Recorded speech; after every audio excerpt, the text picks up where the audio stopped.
Today's Garth Brooks' 61st birthday. Happy birthday to the greatest.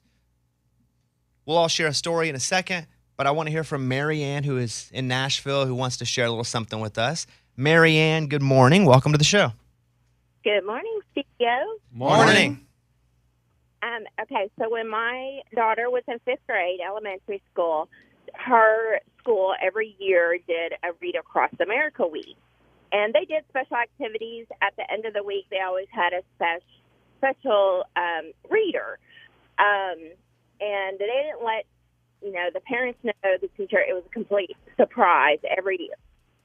So on the following week, my daughter came home on that Friday and didn't say anything.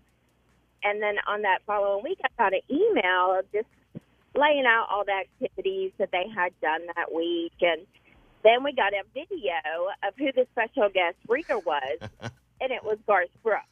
How funny is that? And I said, Lizzie, did Garth Brooks come to your school and read? She was like, I didn't know who he was, but everybody was really excited. That's a pretty cool memory, even if you didn't know what it was. Even to have the memory of being told you had the memory. Yeah. That's awesome. Do you know what book it was? 11th grade. She's in 11th grade now. And so got every time you guys talk about Garth Brooks and his songs come on, I'm like, that's Garth Brooks. That's the reader. Like, That's the school reader. Thank you for sharing your story with us. Hope you have an awesome day. Now, let's do the news. Bobby's Big Stories. We got a lot to talk about. Unattractive people are more likely to keep wearing face masks in post-COVID era, study suggests. I get it. Attractive people were less likely to want to wear masks. Researchers said that ugly people wanted to wear masks because it's harder to be ugly if less of your face is seen, basically. And the people are the ones determining their looks. Yeah, it's their self-worth. Daily Mail. Right. Listen, I'm no beauty queen. I've never been told I'm a beauty queen, so I have no reason to think I'm a beauty queen. Anybody that's hot is told they're hot all the time. So they know. And the rest of us, we just want to be told, but then when we put masks on, it was like, well, nobody's being told, so it feels equal. And we liked it, didn't we, Eddie? Yeah, we did. You and I both. We were like, we could get used to this. This is pretty cool. Kids under the age of 2 should not be on iPhones or tablets. Ooh. This, according to JAMA Pediatrics, a research journal, and I'm curious to hear if you've had kids under 2, what you think about this. Experts say that looking at phones and tablets rewires the brains of children, especially those with still developing eyes and brains. Obviously, you screen the time throughout the day, but if you're under 2, you should not have one at all. Eddie. Guilty. No, I know. I was asking not if you let them, but how do you feel about hearing that news? I mean, I guess we'll see later in life, like how it affected them. But right now, I mean, there's no Good difference. way to look at it. And let me tell you something. We wouldn't get anything done if we wouldn't have handed them a tablet. Boom. And this is what I say. I would be in court and I would fight the language of this. I would say, how can you rewire a brain that's never been wired? Ooh, we are wiring it. You're going to say, well, they're rewiring an infant's, the brain hasn't even been wired. Are we not wiring it right the first time? That's good I rest stuff. my case, Your Honor.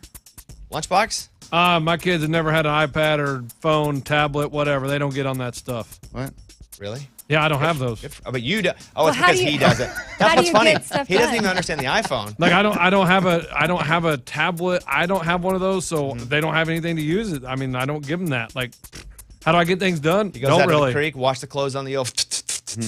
I mean, the house is a mess. It's cool. You know, that's what the kids are there for. They make it a mess, and every once in a while it gets cleaned up. Most of the time it doesn't. But, yeah, they don't have any of that. Never But been on it's not because you go, I want to limit my kids. It's because you also are limited. Right. Like, Right. even when we take a car ride, like when we're driving 12 hours, they just look at a book or have a toy in their hand. They don't have any. And I would think people would say that is healthy. You're making a very healthy, responsible parenting decision, but you're saying you're not doing it responsibly. Yeah, I'm just doing it because I don't have it either, so Yeah. why do they need it? Exactly. Great idea or terrible idea. Prisoners to be offered reduced sentences of up to a year if they donate their organs or bone marrow under a proposal in Massachusetts. This is from the Daily Mail. Think about this for a second. So you got somebody in jail. They're doing 12 years for some breaking and entering, maybe a little punch or something. Okay, nothing major. Well, I don't know, but even if it's major, it's 1 year out of 40 even then. So it's not like you're getting a lot of time off. You're giving a year back to somebody versus possibly giving many years Oh, man. to somebody. So they just have to sign up as an organ donor because obviously, or what are they donating? Their liver? I think it can That could be be it. whatever. Or I guess a one kidney. I don't think you get a year for every body part, I don't think it can be heart because then they wouldn't be living. Yeah, that'd be dead. but I also think it's signing up. Okay. Yeah, if they donate. I actually know if they'd be like, okay, now for real, go donate, and then Well, you get out. Again, all of these aren't here, but when I read it, I thought it was sign up, and if you die, you could be. But also, there are certain organs you can give living. Maybe you get a year and a half off for that. Ooh, I say that'd it's be a nice. scale, and it's also a scale on how big the organ is, how important it is. You want to give me a full brain? You're free. Question. Then you're dead. I mean, this may be a really intelligent question. So, if I get the kidney of a criminal, You are now a criminal, and you will serve no, time. no, I'm saying, do I get their personality DNA? and characteristics? I don't think a kidney. No. No. I mean, No. okay. What But it- you what- are bringing that energy into That your energy body. is probably man, that's just- chemical brain and trauma that's happened through life. Yeah. So no Lunchbox. Okay, then I'm in. And like if I can take their bone marrow and I won't You won't commit a crime. You won't get their bone marrow, get out of the hospital, and go rob a bank immediately. You're like, I can't stop myself.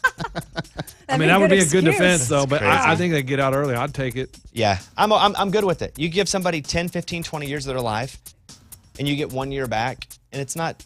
And if it's 1 year on a short sentence, you didn't do that much anyway. And we got a lot of people overcrowding prisons. It's crazy That's right true. now. A teenager won $36 million in the lottery with the first ticket she ever bought for fun. I'll say it again, $36 million. Wow. That's so disgusting. Juliette Lamore, 18, won $36 No.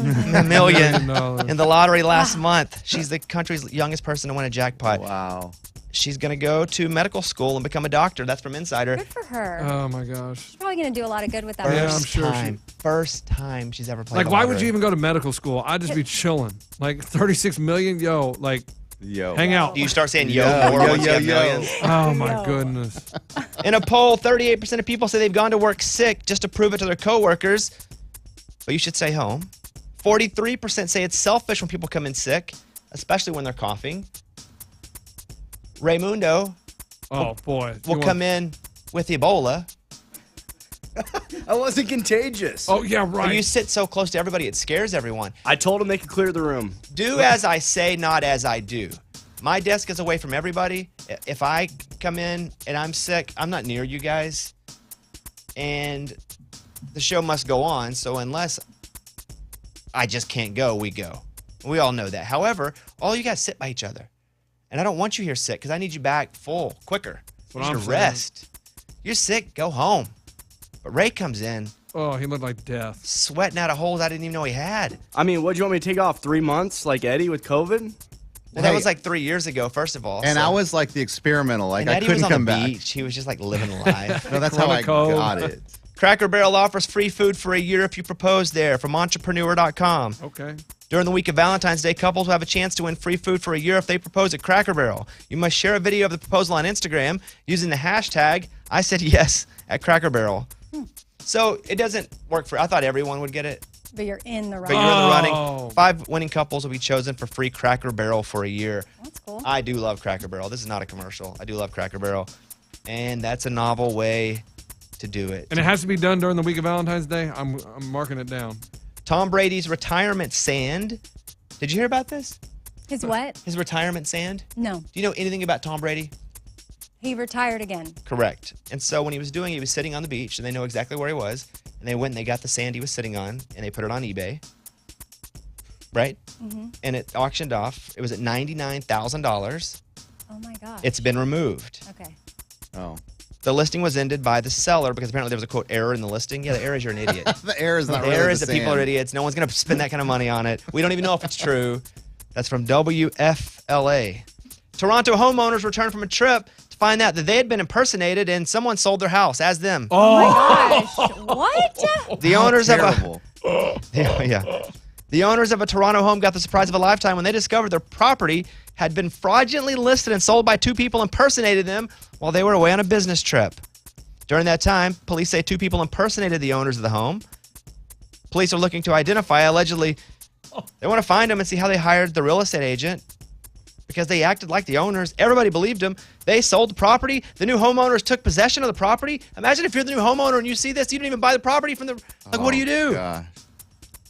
So they used fake identification to basically steal their identities, be them, sell it, got the money, peace out. That's from CTV News Toronto. That's wild. So they never got the house? Like what? They're just out of it? I don't know, because That's a now great you have question. people living in it. Right. Wow. But, for example, if something gets stolen from you and it gets pawned, you have to go buy it back yourself. The pawn shop doesn't give it to you. Stop it. Because then the pawn shop's out of money. Right. Like, why should they lose money? But this would be. Yes, but I'm just saying, the rule isn't just, well, you get your stuff back. Yeah. Even for smaller things. Mind blown. I didn't know that you had to pay the pawn shop for your own stuff. Because I guess They that's pay true for it. because if you get your car stolen and they take it to the impound lot, guess what? You got to pay the lot. Like, no. yeah, but you're going to pay for the whole car. You're just paying True, for but- it doesn't matter, Lunchbox. That's crazy. Finally, if you're a very strict parent, watch out for this. If you're strict, you could be raising a liar, especially a kid that's good at lying. Children who have overly strict parents are quicker to lie. The study found that if a parent is an authoritarian, their kids typically lie within 10 to 20 seconds of getting in trouble. They do this to reshape events and to avoid serious trouble since they get in it all the time because their parents are so strict. Eddie. Sorry, I didn't say Eddie. I don't know that why that came out at the end of that. Wait. I just said Eddie. That's from Woman's Day. I read that often. Woman's I'm Day. a firm parent, not a strict parent. I like it. Morgan Wallen, thought you should know. This is the Bobby Bones Show. Thank you guys for hanging out with us. 877-77-Bobby. That's our number if you want to call us. 877-77-Bobby.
So Coming up, I mentioned that a couple celebrity-ish type people got mad at us. Oh, yeah. I'll tell you about it in a second. I don't really know how I feel about it or if I even care, but we'll get to it. And then we'll share our best Garth Brooks moment, like a concert in his studio. It's his birthday. We love him. We'll come back with that as well. Hold on.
the best Garth Brooks story that you have, Amy. He's 61 today. We're so lucky to get to work here and be in this community and be around Garth Brooks and have him come on the show and go to shows. Amy, you go. Okay, well, of course, having him in here is amazing, but my memory with Garth is a personal one from my childhood with my sister, and it's how much we enjoyed his music, particularly early 90s. One summer, we were in Alabama spending the summer with our grandma, and every time I hear The River, I'm taken back to me and my sister in the back of my grandma's Buick, jamming to this song, driving around Birmingham. And it's just a really special song, and I love having that memory with my sister. Man, this one's so good. The River? But I say that to like 1,100 of them. I know. I'm like, oh no, this one's so good. One of my favorite Garth Brooks memories is this place wouldn't buy us new chairs. We had crappy chairs. We're doing this show, and you know what shows up? A fancy, I'm still in it. Garth Brooks sent me a chair that says fight, grind, repeat. And this is one of those that costs a whole lot that makes your back apparently feel good. Lumbar support. My back's never felt better. Oh, wow. I go to bed in this thing. Yeah. Garth sent it up here. It's amazing. Lunchbox, favorite story. Oh, Garth Brooks, I got an email or a text from our producer, Morgan, that he's doing a private show at the Bluebird Cafe, and we are invited. And I say, me and my wife are in, and she says, we don't get any plus ones. I said, all right. So I show up by myself, and Morgan is there with her boyfriend of 3 weeks. And I am like, excuse me? But I sat there and watched Garth Brooks in such a... But why would that be a part of the story? He's because still bitter. I am still bitter that my But wife... this isn't Bitter Day. It's Garth Brooks' birthday. But I got to sit there at the Bluebird Cafe That's in cool. an intimate ceremony, ceremony, whatever you want to say it, 5 feet from him as he sat there and just played his songs. And the whole time I kept thinking, oh, but you brought your boyfriend of 3 weeks? Guess what? They broke up like a week later. Still, and she was like, I thought I earned it. We had Garth Brooks play at a Raging Idiot's $1 million show a few years back. And Garth was like, hey, I put out this thing of music, and I want to donate to the show. And he shows up, and Eddie and I do a show every year at the Ryman, the historic Ryman. We're in a band called the Raging Idiots. And we do comedy music, but this one night for St. Jude, we do our music, but artists stop by and play their songs. And Garth is like, I'm going to come by. And Garth walks out on stage, and he said he was going to donate, I believe it was $200,000, what he said he was going to donate. And so he comes out, and we're like, come on, let's sing. And Eddie hits the chords, and we do Friends in Low Places. And that check, which he grabs, which 200 was actually $2 million. Crazy. He handed us the $2 million check. Unbelievable. It's unbelievable. Like, that's that dude. That's Garth. That's that dude. Eddie? I mean, last year we opened up for Garth in Arkansas and Fayetteville, and I mean that is a highlight of my life. But my favorite moment of that show was before when we were sound checking. Him and Trisha come up to us, and he just starts talking to us and say, "Hey, enjoy this moment. Have fun out there." And then he looks at Bobby and I and says, "Hey, play as long as you want." Okay. like we're gonna play for 2 hours. I tell you how cool it is. And the version of that story in my life, it was like the day before April Fool's Day, and I get a text. And I guess Garth is so famous, he has to change his number all the time, or he gave me a burner phone number at one point. Because I get a text from my number I don't know going, hey, it's G. You want to come open up? And I'm like, it was the day before April Fool's Day. And I'm like, okay, I'll see you there. And it didn't say really where, and I'm like, okay, I don't know who this is, but I'm not falling for it. Let the record show I'm not falling for this prank, wherever this goes. You did not get me. And he's like, no. I said, okay, I'll talk to you after the show. G, okay. I'll go G. Yeah. And so I tell my wife, hey, somebody's going to act like they're Garth Brooks. They're going to call me at like noon. Record this on your phone, because we're doing it on mine. Because we were going to identify the voice and say, we got you. And hello? Hey, Bobby. Yeah. Hey, it's G. And I look at that, I'm like, it is him. Oh, God. Oh. Turn the phone so off. Turn the phone off, yeah. And he said, do you want to come out to Razorback Stadium? It's 100,000 people. You want to open up? And I was going to say no, honestly, because I didn't know if what we do, and I just respect what Garth does and the fans there. And my wife was like, you have to do it. You'll hate yourself if you don't do it.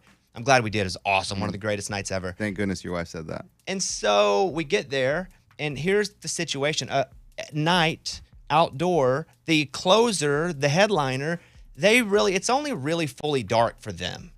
You made the person before that be it's some dark, or the opener never gets to go on when it's nighttime and have the lights, because that's all. Yeah. And Garth's like, hey, look, I'm gonna just hold it off a little bit. I'm actually gonna put someone on ahead of you, And I'm going to have them play a little longer so when you guys go, all the lights can be on. It's total nighttime. You get to use all the electronic and use the whole stage. And everyone will be seated at that point. Yes. The that entire was his point. He's stadium. like, I want you to feel like, and we were like, So what is happening?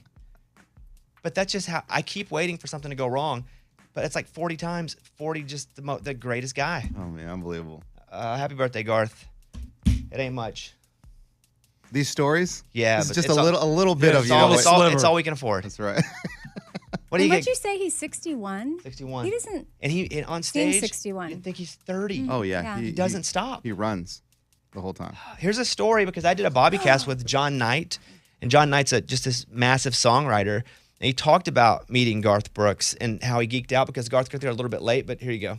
He was like really late to sound check, and we were all playing on the same show. And I'm waiting for an hour, 30 minutes till he shows up. And he's like, guys, I'm so sorry. I was stuck in traffic. Go ahead and sound check. It's my fault. I sound checked my song, Break Up in the End. We sit there, and Garth stands at like 2 feet away from my face and standing on the edge of the front of the stage looking at me. And I was just like, I don't know if I can do this, man. That dude was like everything for me growing up. Imagine Garth, who gets stuck in traffic, and he's just watching you sound check. Crazy. John Knight is the new Bobbycast. I hope you check it out. He has a crazy story. He's written so many #1 songs, but he's from like Amarillo, Texas, and he had a girlfriend. His dad was a preacher, but he got his girlfriend pregnant when she was 16. They're married now with kids, but this is how, when he told his dad and how it affected his dad's job at the church. I fall in love with this girl in high school, and I get her pregnant. And my dad, he's a preacher, and I go into him and say, I got bad news. We're pregnant, and I'm 15 or 16 at the time. And I remember him just crying and not being mad at all. I remember specifically he got fired from the church because he was so forgiving, and we were so public about it. Wow. That's ironic. Yeah. It is. I really came away from this Bobbycast, which is a long form version of, it's an interview, it's an hour with John Knight. I was just like, him and I have our paths were a bit similar in that what happened to him a bit, he got his girlfriend pregnant at 15. My mom was pregnant at 15. And so there were just a lot of similarities there. We're the same age, but he left and I was like, dang, I want to be that guy's friend, but it's always a creepy text. I want to be your friend? Yeah, hey, I just want to be your friend. So I haven't sent that yet, but one day for sure. Check out the Bobbycast. Okay, Amy, what were you going to say? You jumped up in the air right in the middle of me playing a clip. Well, because I just thought about the time that me and Eddie road trip to Little Rock for Garth, and that was, just to watch the show. Totally worth it. Long drive there, turn around, long drive back the next morning, because you don't mess around. We wake up and go. Stay to do anything, heaven forbid. We go do the show. We go watch the show. We come back home from the show. But it was totally worth it. It's awesome. Yeah. Gee, happy birthday. Yeah. Happy birthday, Garth. Happy birthday. There's no chance he's listening to this. No, he walks in now with a cake for us on his birthday. What a total G thing to do. All right, back in a second.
about the Chrisley situation here. I didn't quite understand it.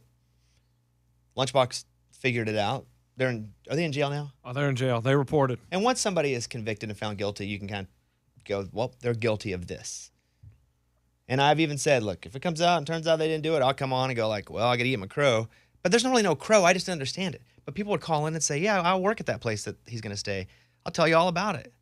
And we're like, wow, we're just normal humans. We like to know this stuff. But apparently they got on our Instagram and were like scolding us. Who? Morgan, you could tell Lunchbox because I saw it, but I tried not to, I don't want to get irritated. So I just got away from it. That's what I tend to do. Get away from sugar, so I don't eat it. And irritants, so I'm not irritated. Go ahead, Morgan. So Savannah commented, his daughter, and said, very inaccurate information, better described as a facility that should be condemned. Also, laughter at the expense of others isn't the greatest look on you. Well, there's no laughter at the expense of others. There was laughter on if that prison is that fancy. And also expense of others. He went to jail for stealing money. Uh-huh. Talk about expensive others. Talk about expensive others. Yeah, getting rich off others, maybe. Go ahead, next one. And then Chase, his How old are these? I know I've met Savannah. She's super nice. Is Chase young? Yeah, he's like 16. I don't think he's 16. I think he's in his early 20s. Oh my gosh. Okay, go ahead. Zero class as usual, also completely As usual. false. Oh. And what's completely false? You want to talk about a show with class? You guys don't even understand. I'm in a full tuxedo right now. Just chilling. Chase is 26. Is this that Lunchbox's report was wrong? Or No, Yeah, because like now Chase is 16. Well, there was a younger. Oh, there's no, a, yeah. He's like, I'll stand by it. No, you just said the dude was 12, There's man. a younger son. I don't know all their names. I can't keep them straight. I'm sorry. Correct. Well, I like Thank you. Todd guest hosted our show. Sat right in my chair. I liked him. Well, you've said multiple times you like it. Yes, but now the situation is he's in jail. He was convicted of this, and we talk about it because if we don't, then we look like we're not talking about something because we had a personal relationship. But a listener said they went back to a clip when he was hosting this show with me and Amy, and Lunchbox was out. So Todd Chrisley, March 5th, 2020. This is before the world shut down. He was talking about the success of Chrisley's Knows Best. And I said, is it okay to bring up a tweet that Savannah had posted as we were on the air? He said yes. Savannah quote tweeted, "Justice may move slowly, but at least it's moving in the right direction. This is the man who tried to destroy our family along with hundreds of other Georgia taxpayers. Hashtag all in God's time." The person they're talking about was Joseph Waits, the former director of the Georgia Department of Revenue's Office of Special Investigation. His name's Joshua Waits. Okay. Thank you. So, do I want to go to these clips first, or do you want to say something? Go ahead, because I've never heard these clips because I wasn't here. So I have no idea Here's what. Todd Chrisley talking about that tax situation from 2017. In 2017, we were notified that we owed taxes in the state of Georgia. And, you know, we have accountants that deal with all this kind of stuff. And so I called the accountant and I said, what is this about? And he says, it's not true. You don't owe any taxes. Well, you listen to your accountant. And so I said, send me something in writing confirming this. So he sends me an email. And then this guy here, Joshua Carl Waits, who was the chief of police for the Georgia Department of Revenue, he comes after us saying that we owe $2.2 million in taxes to the state of Georgia. I had accountants in Florida, accountants in Georgia. They're all getting together. They're like, this guy's out of his mind. So does this have anything to do with the other stuff? Yeah, Joshua Waits is the one that originally brought the charges. Okay. And then the Chrisleys got mad and sued him like 5 months later. And it turns out he falsified his education record. Who did? Joshua Waits. Dang, I'm on Team Chrisley now. See how easy it is to turn me? And so Justice for the Chrisleys. He got fired from his job. Mm-hmm. And they tried to bring charges against him, but a grand jury said he did nothing wrong, that the prosecution was being malicious. And so Joshua Waits never faced trial. Never mind. Oh, you're back. I don't know where I am right now. And they still went on with these charges against the Chrisleys. So maybe this guy falsifying his records was something that he just got in trouble for, but had nothing to do with the actual case. Right, and he said they are just trying to do I'm bored. I just saw them post on our Instagram. I'm bored of this bit. But yeah, Joshua came out and said, listen, they're just trying to smoke screen to take the attention off them, and they drug him through the mud for the last whatever amount of years. And he goes, look, they are where they deserve to be. Like, they're in prison. I'm not even on the case anymore. The other people that took up the case still prosecuted them. They went to trial. Really? Yeah, he finally broke his silence once they reported to jail. I love when a good silence is broken. Okay, side note based on this is like, I wonder how many people in certain professions have falsified their credentials? Yes. Oh, I have. degrees. What, excuse Like, me? I mean, I tell the sales when they send out that thing like, oh, I tell them I have a bachelor's degree when they're asking us about our information to go to, like sell stuff. I've told them I graduated But college. you pretty much do. But he doesn't. He doesn't. But though. I say bachelor's degree. And he doesn't. Yeah. And I always thought about that. Joshua walks in now in a rest lunchbox. I always thought about that when I'm like, man, the sales staff like, oh, highest education completed. I'm like, I completed college. And I say bachelor's degree. Hey, and that's falsifying of a record, if you ask me. I mean, I guess I'm more concerned if it's someone like a medical professional. Oh, Yeah, doctors have You been know caught it doing that. happens. Yeah. I do want to switch it up and go over and talk to Christina in San Antonio because she has a good story for us. It's Garth's 61st birthday. We're taking some Garth stories here. Christina, thank you for calling. What would you like to say? Oh, well, hello. Morning, studios. Morning. I was just, that's awesome. That's awesome, guys. Well, I was just back in the 90s. I'm an old girl, old Garth fan, and I love all your stories. So we went to a concert one time, and my best friend's, it was the cousin's daughter that had leukemia, and she was really struggling. And we don't even know how Garth found out, but he not only just took a picture with her, but he like walked her backstage and spent some time talking to her. And it's been so long. This is in the 90s. I don't remember if it was before the concert or after the concert, honestly.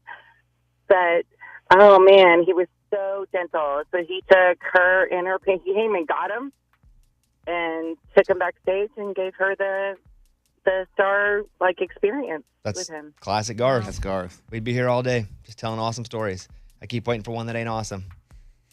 Literally, I just typed what ain't awesome about Garth, and it's the only time Google said we got nothing, man.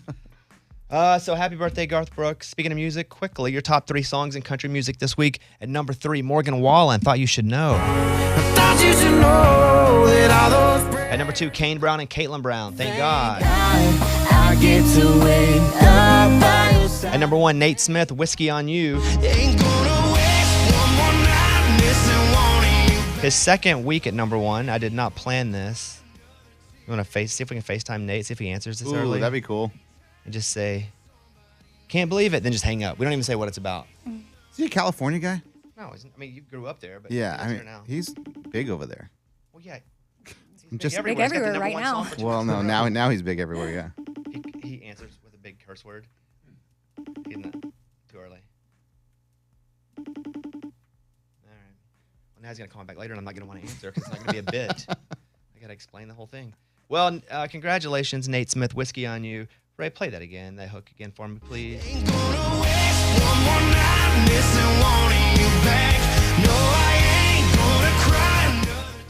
Hey, buddy. Where's the video? Congratulations. Whoop, We whoop. were cut- Yeah, congrats. We tried to call you on the air. We wanted to be here with you.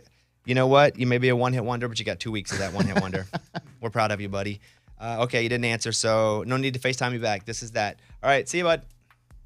See, now I don't have to get FaceTime back. Oh yeah, it's smart. Problem Yeah, solved. problem solved. I ran into his aunt in California. She came up to me. She goes, I'm Nate Smith's aunt. I said, let's take a picture. I said, dude, Prove is this it. your aunt? He's like, yeah. I was like, all right, cool. That's it. All right, that's it. Thank you, guys.